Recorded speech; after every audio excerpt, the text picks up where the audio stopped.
بسم اللہ الرحمن الرحیم عن جابر رضی اللہ عنہ قال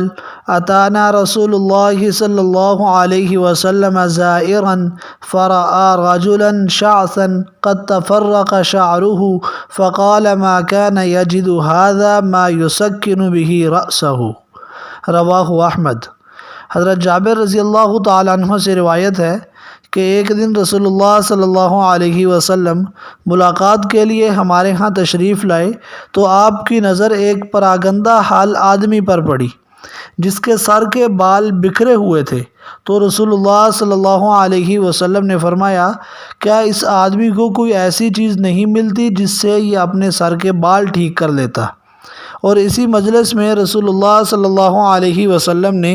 ایک آدمی کو دیکھا کہ جس نے بہت زیادہ میلے کچیلے کپڑے پہنے ہوئے تھے، تو رسول اللہ صلی اللہ علیہ وسلم نے ارشاد فرمایا کیا اسے کوئی ایسی چیز نہیں مل سکتی جس سے یہ اپنے کپڑے دھو کر صاف کر کے پہن لیتا؟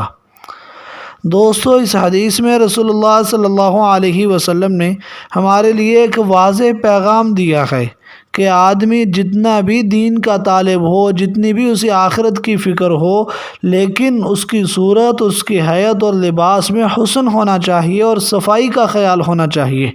اگر کوئی آدمی یہ سمجھے کہ بالوں کو صاف رکھنا اور آرائش اختیار کرنا، زیب و زینت جائز حد تک اختیار کرنا، صاف ستھرے کپڑے پہننا دنیا داری ہے تو یہ اس کا غلط خیال ہے، بلکہ یہ دین اسلام میں صفائی کا جو حکم دیا گیا ہے، اگر کوئی آدمی صاف ستھرا ہو کر رہتا ہے، نفیس طبیعت والا ہے، تو یہ دین اسلام کے حکم کو پورا کرنے والا ہے۔ اس لیے آدمی کو افراط و تفریط سے بچنا چاہیے اور رسول اللہ صلی اللہ علیہ وسلم کی تعلیمات کے مطابق اپنے بالوں کو بھی صاف رکھنا چاہیے اور کپڑے بھی صاف ستھرے پہننے چاہیے۔ السلام علیکم۔